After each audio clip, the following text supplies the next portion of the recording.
श्री सच्चिदानंद सद्गुरु साईनाथ महाराज की जय। जय गुरुदेव दत्त साईनाथ महाराज की जय। సాయి స్వరూపులారా, ప్రేమ స్వరూపులారా, ఆత్మస్వరూపు అందరికీ నా ఆత్మీయ వందనం. చక్కగా మాలపిచ్చమ్మ తల్లి యొక్క జీవిత విశేషాలను మనం తెలుసుకుంటూ వస్తూ ఉన్నాం. అమ్మని కలిసినటువంటి యోగులు కావచ్చు, అమ్మ ద్వారా బోధ పొందిన వాళ్ళు కావచ్చు, అమ్మను పరిశీలించిన వచ్చిన వాళ్ళు కావచ్చు, ఇలా ఎంతోమంది ఎన్నో రకాల అమ్మలో ఉన్నటువంటి ఆ రామనామ దివ్యత్వానికి, రాముడే తానైన అమ్మ యొక్క దివ్యత్వానికి ఆకర్షితులవుతూ వస్తున్నటువంటి విషయాన్ని మనం వెంకటాచలం గారి గురించి తెలుసుకున్నాం. ఇక మహాపండితుల నుంచి పామర్ల వరకు అమ్మ దర్శనానికి వచ్చేవాళ్ళు. మనం అనుకున్నాం కదా, లక్ష్మీకాంత యోగులు, మలయాళ స్వామి, మరియు ఎంతోమంది మహాత్ములు, అలాగే త్రిపురనేని గోపీచంద్ గారు, గుడిపాటి వెంకటచలం గారు, ఇట్లా మొదలైన పండితులు, కవులు, సరస్వతి ప్రసన్నులైన అందరూ కూడా, శ్రీ కాటూరి వెంకటేశ్వరరావు గారు, శ్రీ వేలూరి శివరామశాస్త్రి గారు, ఇట్లా ఎంతోమంది అమ్మ దర్శనానికి వస్తూ ఉండేవాళ్ళు. అలా బహుభాషా కోవిదులు, తర్క వ్యాకరణ వేదాంత యోగ వేదాంత శాస్త్ర పారంగతులైన శ్రీ వేలూరు శివరామశాస్త్రి గారట అమ్మ యొక్క వాఘామృతాన్ని 1938 సంవత్సరంలో ఆంధ్రపత్రికలో వ్యాసరూపంగా రాశారట. వ్యాసరూపంలో అందిస్తూ వచ్చారట అమ్మ యొక్క జీవిత విశేషాన్ని. ఇది సామాన్య విషయం కాదు.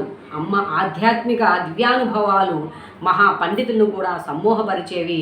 అంతే కదా, మరి ఏ అక్షర జ్ఞానం లేనటువంటిది, ఏమాత్రం మంది మార్భం లేనటువంటిది, ఒక రామనామంతో ఒక సామాన్యమైనటువంటి గృహిణిగా ఉండి భవబంధాలను తొలగించుకొని ఆ ఆత్మతత్వంలో నిలిచింది అంటే అతిశయోక్తే కదా. మరి అటువంటి ఆ అమ్మ దివ్యత్వానికి ఏమాత్రం కూడా సందేహ సంశయాలు లేకుండా అందరూ ఆకర్షింపబడుతూ ఉన్నారు. అలా ఆయన అంటున్నాడు, సమ్మోహపరిచయమాట అమ్మ పంచమురాలు అయిన అచింత దివ్యమూర్తి, ఆధ్యాత్మిక జ్యోతి, పవిత్ర మాతృదేవత, కరుణామయి, సుమతామస కోమల హృదయి. ఇలా అమ్మని గురించి వర్ణిస్తూ యోగి రాజహంస రామ తత్వార్థ సన్నాద మానవ సేవాంకితోజ్వల జీవి, మానవుల యొక్క లోపల ఉన్నటువంటి అజ్ఞానాన్ని తొలగించేందుకు వాళ్ళకి సేవ చేయవచ్చినటువంటి ఒక జ్యోతి స్వరూపమే అమ్మ అని చెప్పి ఆయన కీర్తించేవారట. ఆమె తన జ్ఞాన ప్రభలు దశ దిశలా వెదజల్లుతూ ప్రారబ్ధాధీన దేహాన్ని నేలగా ధరించి సంచరించేది. దీన్ని బట్టి మహాత్ములు ఎవరైనా తమ అవతారాన్ని ఊరికే నామకే వ్యవస్థగా దేహాన్ని ధరించి వస్తారు. ఆ దేహాన్ని ధరించి వచ్చి చిత్ర విచిత్రమైనటువంటి లీలా విభూతుల ద్వారా భక్తులని చేరువ చేసుకొని, మరియు వారి యొక్క దివ్యత్వానికి, ఇక్కడ లీలా విభూతుల కంటే కూడా వారి యొక్క దివ్యమైనటువంటి, ఇది తుమ్మెద ఎలా అయితే పుష్పం యొక్క మకరందానికి ఆకర్షింపబడుతుందో, మహాత్ముల్లో ఉన్నటువంటి జ్ఞానానికి సహజ సిద్ధంగానే మనం ఆకర్షింపబడతాం. అలా ఆమె దివ్యత్వానికి ఆకర్షింపబడ్డారు. ఇక్కడ ఇంకా పోతే చెప్తున్నారు, రాముడు కోటి సూర్యకాంతి, అమ్మ హృదయం సహస్రదళ పద్మము, 1000 రేకులు కలిగినటువంటి ఆ సహస్రదళ పద్మము యొక్క దివ్య కాంతిలో ఆ రామచంద్రుడు ఉన్నప్పుడు చూపండి, కోటి సూర్యుల కాంతట. రాముడు పున్నమి వెన్నెలైతే అమ్మ యొక్క ఆ భావాలు ఏవైతే ఉన్నాయో అవి క్షీరసాగర తరంగాలు, బాలసముద్రంలోంచి వచ్చేటువంటి అవి ఎలా ఉంటాయో అదట. రాముడు శ్రీ మహావిష్ణువు అయితే అమ్మ జీవితం తులసీదళం వంటిది. అందుకే అమ్మ అవధూత అయ్యింది రామనామంతో. అలాగే రాముడు ఉన్నాడు, రాముడు దేవుడు అనేటువంటి నమ్మే వాళ్ళు ఎవరైతే ఉన్నారో అలాంటి వాళ్ళు ఒక్కసారైనా ఈ కురుమద్దాల్లో ఉన్నటువంటి రామ అవధూత అయినటువంటి మన పిచ్చమ్మ తల్లిని దర్శించి తీరవలసిందే. అప్పుడు వారి యొక్క అనుభవం వారికి అర్థమవుతుంది. ఇలా పోతే అమ్మ ఎందరికో ఆరాధ్యవంతురాలయ్యింది. మనం మొదట్లోనే అమ్మని గుర్తించిన వాళ్ళు ఉన్నారు కదా, పిన్నమనేని వెంకమ్మ, ఇట్లాంటి గృహస్థ స్త్రీలు, వేములపల్లి వల్లశమ్మ, బుచ్చమ్మ, బాలయోగిని, శ్రీమతి అన్నపూర్ణమ్మ, అంటే వీళ్ళంతా స్త్రీలు అనమాట. శ్రీమతి మంగమ్మ, శ్రీ పిన్నమనేని వెంకట నరసమ్మ, శ్రీ పిన్నమనేని రామకోటి నాగయ్య, శ్రీ నాగిరెడ్డి వెంకట సుబ్బయ్య దంపతులు, శ్రీమతి మాచవరపు రామమ్మ, శ్రీమతి బుజ్జవరపు వైదేహమ్మ మొదల పుణ్యమక్తలు ఎందరో అంటే ఎవరైతే భగవంతుని యొక్క గుణగణాలకు ఆకర్షితులై సత్వగుణంతో ఉన్నారో వారందరూ కూడా అమ్మ దివ్య ప్రేమ తరంగాలకు ఆకర్షితులై అమ్మ సేవలో పునీతులవుతూ వస్తున్నటువంటి గృహస్థ స్త్రీలు, గృహస్థ భక్తులు అన్నమాట. ఇకపోతే శ్రీమతి అమ్మను ఈ బుజ్జవరపు వైదేహమ్మ మొదలైన పుణ్యమూర్తులు ఎందరో అమ్మ భక్తుల్లో ముఖ్యులు. ఇకపోతే మాచవరపు రామమ్మ గారైతే ఆ రామమ్మ గారు బ్రాహ్మణ స్త్రీ మరియు తత్వ విచారణశాలి. అంకి తత్వం గురించి విచారించడం ఊరికే విన్నామో చేయడం కంటే ఆ విచారణ పట్ల కొంచెం ఆసక్తి ఉన్నటువంటి స్త్రీ అట. పతివ్రతామ తల్లి. ఆమెను దగ్గరికి పిలిచిందట అమ్మ ఒకరోజు.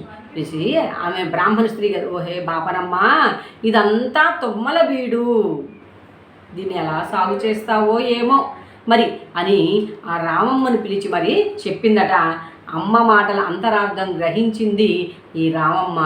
ఆమె ఏం చేసింది, అప్పటి నుంచి చక్కగా ఇంటింటా గీతాపారాయణ చేయించి జీవితం అంతా కూడా ఆమె అమ్మ తదనంతరం కూడా తన జీవితాన్ని అంతా కూడా ధర్మోపదేశాలకు మాత్రమే వినియోగించిందట. వినియోగించినటువంటి అమ్మ గీతాపారాయణలు ఇంటింటి ఆ రోజుల్లోనే చూడండి 1830లు ఆ ప్రాంతాల్లో ఒక సాధారణ స్త్రీ గీతా ఉపన్యాసాల్ని ఇంటింటా కూడా పారాయణ చేయించేదట. అప్పుడు ఇప్పుడు స్త్రీలు ఎప్పుడు కూడా ఆధ్యాత్మిక రంగంలో అత్యంత గణనీయమైనటువంటి స్థానాన్ని పొందే ఉన్నారు. అలా వేదాంత చర్చలు కూడా జరిపేదట. పూజలు దాన ధర్మాలు చేయించేది. తుమ్మల బీడు అంటే మానవ హృదయ క్షేత్రాలని ఆధ్యాత్మిక వసంతాలు నింపింది.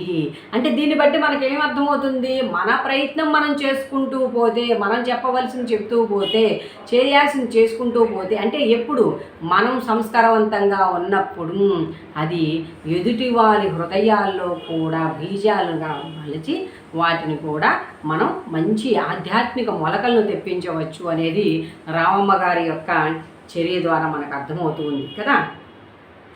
అమ్మ ఆజ్ఞను తలదాచిన ఈ తల్లి ఆజ్ఞ జన్మాను సార్థకం చేసుకుంది. అమ్మకి ప్రథమ శిష్యురాలు ఎవరైనా ఉన్నారా అంటే బుచ్చమ్మ అనేటువంటి బాలయోగిని. ఈమె అమ్మగారు మనకి మొదట్లో శ్మశానంలో అలా నిద్రిస్తూ ఉండేవారు కదా.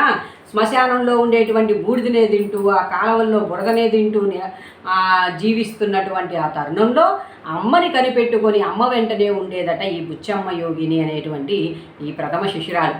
ఇంకా అమ్మట స్థూల దేహానికి ఏమాత్రం వాళ్ళు దేహంలో ఉన్నటువంటి ఆ దివ్యత్వంతో, అందుకే ఊర్వారుకమివ బంధనాత్ అనేటువంటి ఇదిగా ఎప్పుడు కూడా దేహానికి అన్య స్థితిలోనే వాళ్ళు జీవిస్తూ ఉంటారు.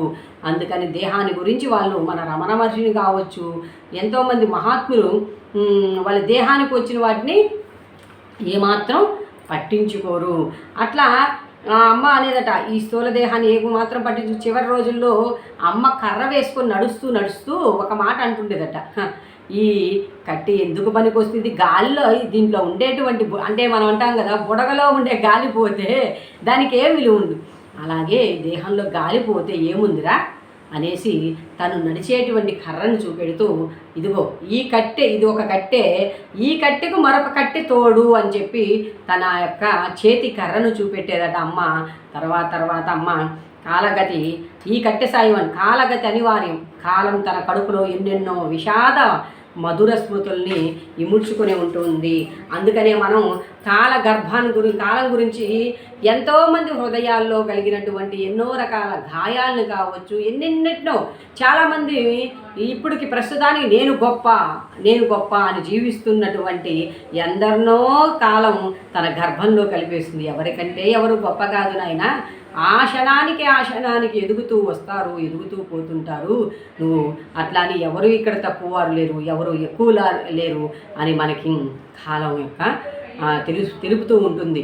అందుకని ఈ కాలగర్భం ఎన్నో విషాద సంఘటనలు, ఎన్నో మధుర స్మృతులను మనకి అందిస్తూ ఉంటుంది.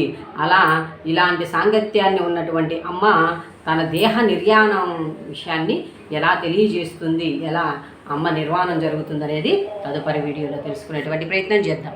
జై సాయి సమర్థ, జై జై సాయి సమర్థ.